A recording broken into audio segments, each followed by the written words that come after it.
Alrighty, I think we're live. It's been about a year since we have done, or not a year, a month. I'm sorry, it feels like maybe it's been a year since we've done one of our Southern California housing market updates.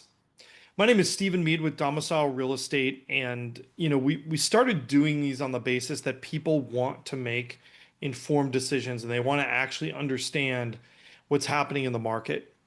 And this week I'm going to talk about why I think we are stuck, and we've got some of the data to support that. And we're in a very interesting market that in a lot of ways mirrors the experience that a lot of buyers and sellers are having. So let me go ahead and open up the statistics and I can go ahead and explain. So if you notice here, we're taking a look at our total active listings in LA and Orange counties. And while this number is definitely up versus where it was at last year, it's not quite as different as you might think it is. In fact, for 1 to 2 million, we're actually right about the same as where we were at.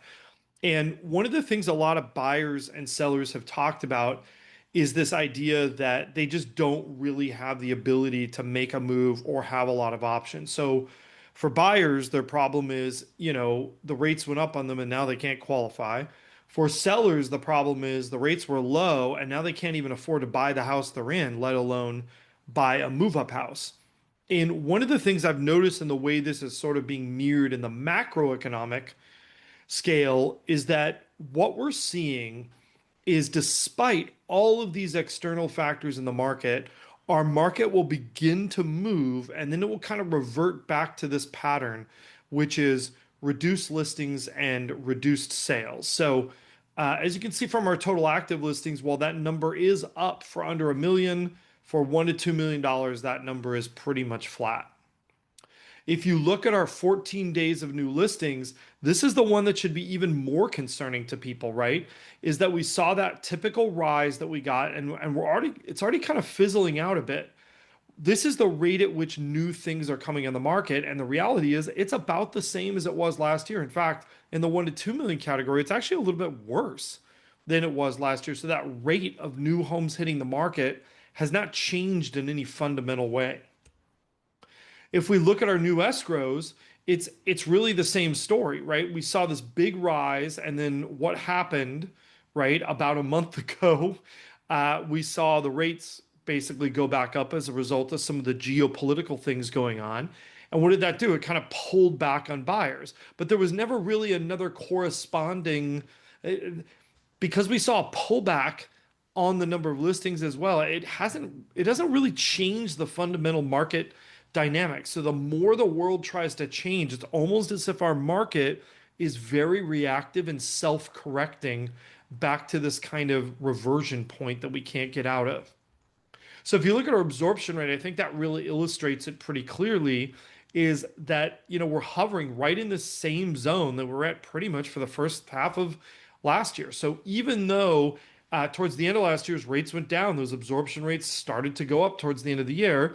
Here we are reverted right back to the same kind of market we were in about a year ago. If you look at our closed prices, things are a little bit different there. And I think this sort of indicates something interesting to me that I've been observing. You'll notice that the prices are rising at the high end of the market. Well, why is that? I think there's a couple reasons. Number one, buyers at the higher end of the market are less dependent on lending. They tend to have larger down payments. If they're move up buyers, they're coming in with a bunch of equity. They are less sensitive to interest rates. The second thing that I see is that I also think buyers in this category tend to have stock holdings, and there's kind of a growing feeling economically that the stock market might be a little bit overvalued. And I think because of that, you're seeing some of these luxury buyers actually making a move, right? They're actually going to go ahead and they are going to decide to pull some of that money right from stocks and put that money into real estate. And the reality is our asset classes are much more intertwined than we'd like to think, right?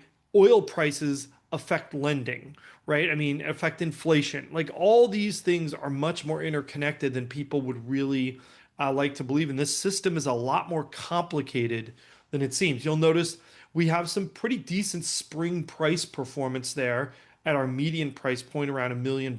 We've got some modest growth there even at the low end, which is actually surprising to me because that's really in the condo zone and the condo market has not been great.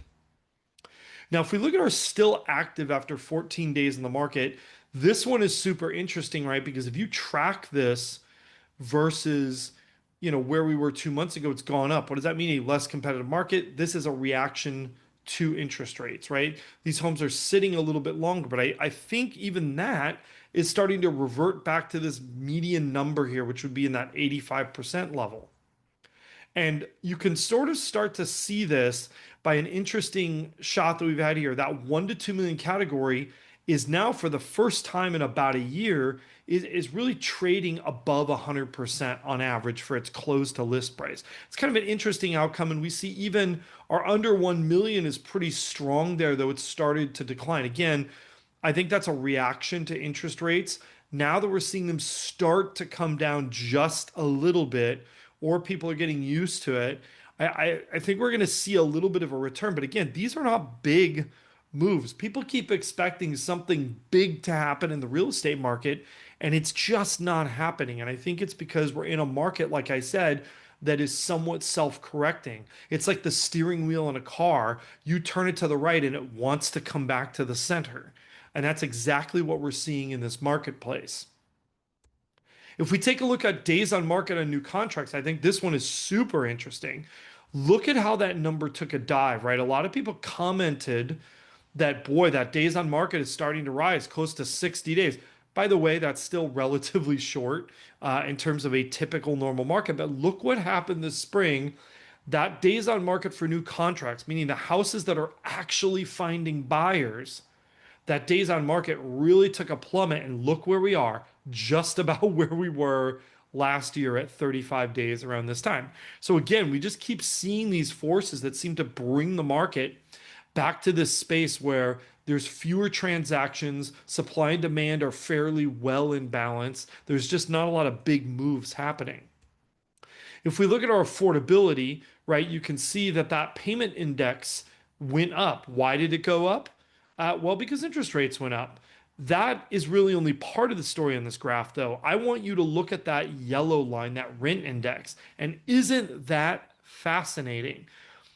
Part of the reason why we show this on here is because there is a relationship between that rent index and that payment index. These things do not operate independently of one another. They are somewhat codependent variables. And we saw that as that housing price went up, look at how that rent index reacted. And this is the rent index for single family homes. It too rose to counteract the number of people who were not buying and were now back in that rental pool. Finally, we've got our prevailing mortgage rates. As you can see from last month, they basically started to jump back up to that mid sixes. We are seeing that these are starting to ease a little bit. I wouldn't hold your breath on it. As long as there is a conflict that threatens the supply of a major commodity in the world, you're going to see that fear of inflationary pressures, right? And that's the reason why mortgage rates jumped back up. It's a concern over moving back into an inflationary environment. So what does this stuff mean, right? Like, what does this mean if you're a buyer or a seller? Well, if you're a buyer, I've always contended, the best time to buy a home was really yesterday, right? I don't think there's a lot of sense in waiting if you are in a good space personally, right? So the factors that you can control, job stability, geographic stability. Is there a chance you're going to need to move out of the area for some reason? These are the factors that you really want to pay attention to. I think trying to time the market is a bit of a fool's errand.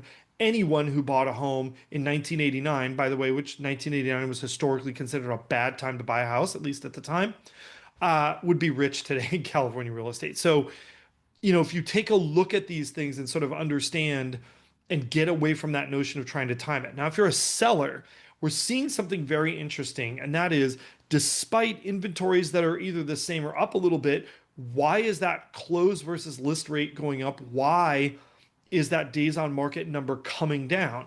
And it's because we're seeing a concentration of demand on a smaller group of listings. And so this is my advice to you as a seller. You want to make your home look like something scarce. You want people to have the impression that there are not many others like it. And if they pass this one up, they may not have future opportunities. Those are the homes that are really getting the traction right now. The ones where buyers feel like they're going to miss out if they don't take it. So, practically speaking, this means really your marketing needs to center around the unique qualities of your home that really set it apart. And if you don't have unique qualities to your home, make unique qualities to your home. Anyhow, I want to thank everyone for watching. We'll see you again next week for our first time home buyer market update.